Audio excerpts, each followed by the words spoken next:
Olá, meus amigos, dando continuidade então ao nosso mini curso sobre a medida provisória 927, nós paramos aqui na suspensão de exigências administrativas e em medidas de segurança e saúde no trabalho. Isso aqui basicamente diz respeito à fiscalização do trabalho, mas antes, especificamente, diz respeito sobre a questão dos atestados e exames de saúde periódicos, admissionais e demissionais. Teve mudança nisso, tá? E vamos ver aqui o que diz então o artigo 15 da medida provisória, que durante o estado de calamidade pública, a que se refere o artigo 1º, fica suspensa a obrigatoriedade de realização de exames médicos ocupacionais, clínicos e complementares. Veja o destaque em amarelo, pessoal, exceto dos exames demissionais. Então vamos lá. Para exames admissionais e exames periódicos, de fato, há uma suspensão da obrigatoriedade. Já para os demissionais, ele continua sendo obrigatório. Por quê? Porque se o empregado estiver doente, ele não pode ser dispensado. No entanto, a própria medida provisória vai estabelecer uma exceção. Veja, os exames a que se refere o CAPT serão realizados no prazo de 60 dias contados da data do encerramento de calamidade pública. Então perceba que não há o empregador não fica desobrigado. Essa exigência fica suspensa. Quando encerrar o estado de calamidade pública, esses exames deverão ser feitos, tá bom? Não é que está eliminando, não, é uma suspensão da exigibilidade. E o parágrafo 2º diz: na hipótese de um médico coordenador de programa entender que é preciso esse exame, aí a empresa deverá realizar esse exame. E lembra do exame demissional, que era obrigatório? Ele também não precisa ser realizado imediatamente, caso o exame médico ocupacional mais recente tenha sido realizado há menos de 180 dias, certo? Então nós temos algumas exceções e eu destaco essa aqui do demissional, que em regra ele não fica com exigibilidade suspensa, mas ele é dispensado caso tenha ocorrido um outro exame a menos de 180 dias. Perfeito. E durante o estado de calamidade pública, fica suspensa a obrigatoriedade de realização de treinamentos periódicos e eventuais dos atuais empregados, conforme exigem algumas normas de saúde, segurança e medicina do trabalho, tá bom? Esses treinamentos serão realizados no prazo de 90 dias, contado também do encerramento do período de calamidade pública, tá bom?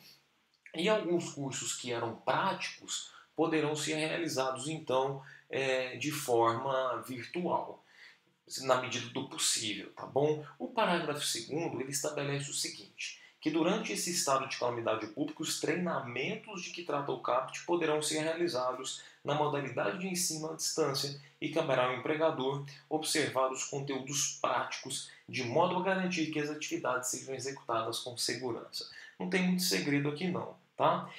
E falou especificamente das CIPAs, pessoal, de eleições que estavam marcadas, né? Em razão da pandemia, esses mandatos serão prorrogados e as eleições ficam suspensas. Vejam aí o artigo 17. As CIPAs poderão ser mantidas até o encerramento do estado de calamidade pública e os processos eleitorais serão suspensos. O artigo 18 ele foi aquele artigo que gerou muita polêmica, inclusive agora, mais polêmica ainda com a medida provisória 936, que foi publicada essa madrugada, né? Eu estou gravando essa aula, já acabei de sair de uma reunião em que tratávamos dos principais pontos de controvérsia da medida provisória 936.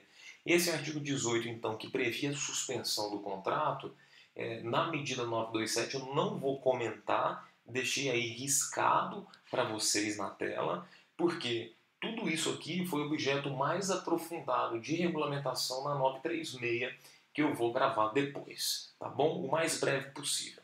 Nós temos aí no artigo 19, né, o diferimento do prazo para recolhimento do FGTS. Em razão da crise econômica, nada mais razoável do que postergar algumas obrigações tributárias e aqui especificamente para a gente a obrigação de recolhimento do FGTS, tá? Tá aí, ó, no artigo 19, fica suspensa a exigibilidade de recolhimento do FGTS pelos empregadores referente às competências de março, abril e maio. Elas vão vencer mais adiante e, inclusive, poderão ser parceladas. Vejam só, o recolhimento poderá ser realizado de forma parcelada. Então, ele, além de postergar o prazo, ainda permitiu o parcelamento sem a incidência de atualização de multa, juros e tudo mais. Certinho? Esse parcelamento ele vai se dar em até 6 meses, tá bom, pessoal? Um parcelamento que vai ocorrer aí em até 6 meses, tranquilo? Deixa eu colocar aqui para vocês, só para ficar claro, ó, até 6 parcelas mensais com vencimento no 7º dia de cada mês. Perfeito? Vamos prosseguir então. Jornada em estabelecimentos de saúde, esses estabelecimentos que foram muito impactados aí com a pandemia, vários profissionais da saúde já sendo afastados porque infelizmente foram contaminados, era de se esperar. O que a medida provisória prevê no artigo 26, pessoal? Que esses estabelecimentos de saúde, eles podem estabelecer uma jornada de 12 horas por 36 de descanso, inclusive para atividades insalubres. Eles podem ainda prorrogar a jornada de trabalho, eles podem ainda adotar a escala de horas suplementares. Então, uma série de regras específicas para os estabelecimentos de saúde. Se você advoga ou presta consultoria ou até trabalha em um desses estabelecimentos, muita atenção, porque nós temos regra própria em relação a isso. E a medida provisória tratou desses estabelecimentos. Nós também tivemos, aqui já não diz respeito mais a direito material, mas sim a processo administrativo envolvendo FGTS. Cobranças, né, de FGTS que não foram recolhidos no momento oportuno. E aí existe um processo administrativo para cobrança desses débitos e nesses processos o prazo de defesa e o prazo de recurso estão suspensos, tá bom? Durante o período de 180 dias, os prazos processuais para apresentação de defesa e recurso no âmbito de processos administrativos decorrentes de infração trabalhista relacionada ao FGTS ficam suspensos. A contaminação pelo coronavírus, adquirindo então a doença da Covid-19, isso é uma doença ocupacional? Pessoal, em regra não, tá? Porque não tem nada a ver com o trabalho. E isso a medida provisória disse expressamente, mas trouxe uma exceção, exceto mediante comprovação do nexo causal, né? O que é muito difícil você provar o nexo de causalidade de uma pandemia. Tivemos um caso em que uma empregada doméstica foi contaminada e aí foi provado que foi pela patroa, e infelizmente ela veio a óbito. Então, se houver prova desse nexo de causalidade, aí sim será doença ocupacional, com várias consequências aí advindas, como necessidade de recolhimento do FGTS, garantia de emprego, possível indenização por danos morais e materiais, mas isso vai ser em raras exceções. Nos estabelecimentos de saúde, isso vai ocorrer com mais frequência, porque aí fica mais fácil de provar o nexo de causalidade. Os acordos e coletivos de trabalho que estavam para vencer nesse período, esse dispositivo trata até de maneira um pouco duvidosa constitucionalidade. Porque, veja, lembre-se do seguinte, o acordo coletivo é firmado entre empregado e empregador.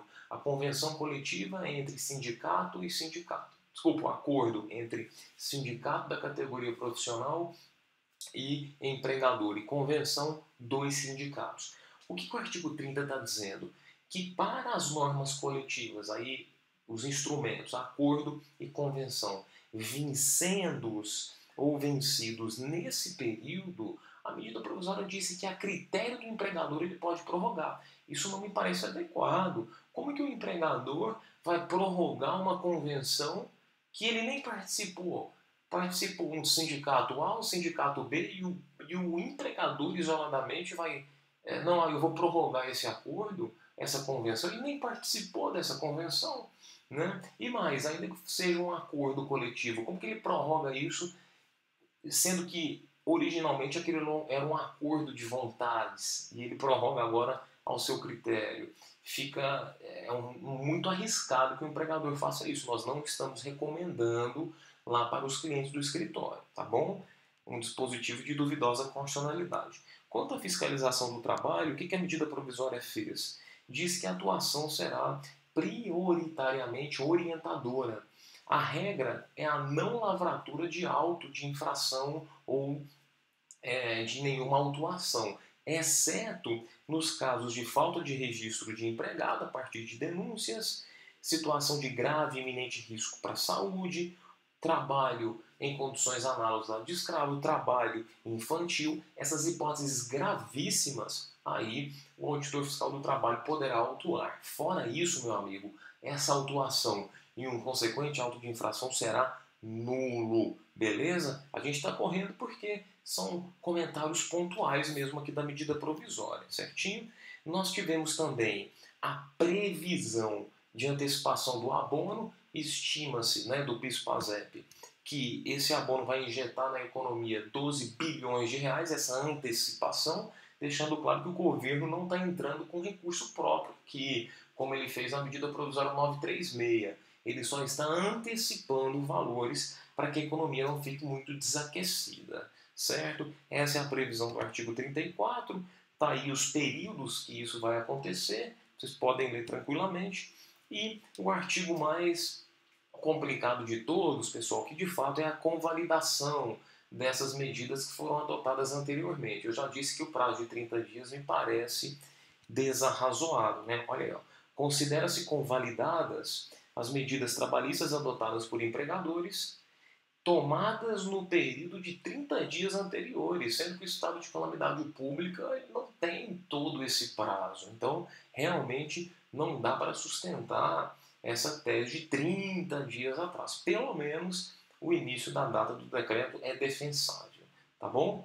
E aí, pessoal, questões tributárias que até nem dizem respeito ao direito material ou processual do trabalho. Processual não teria como mesmo, porque não se pode, por medida provisória, tratar de processo. Mas o que o governo fez foi postergar a validade de certidões negativas de débitos federais, né?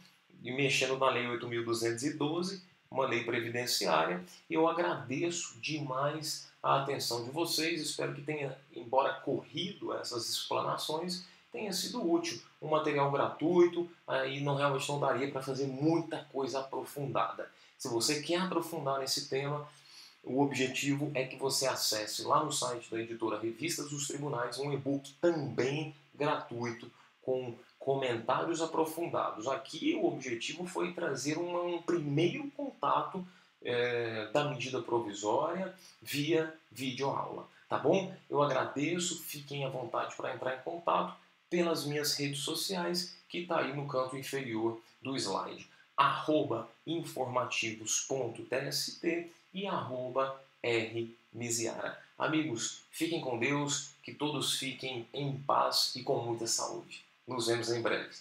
Tchau, tchau.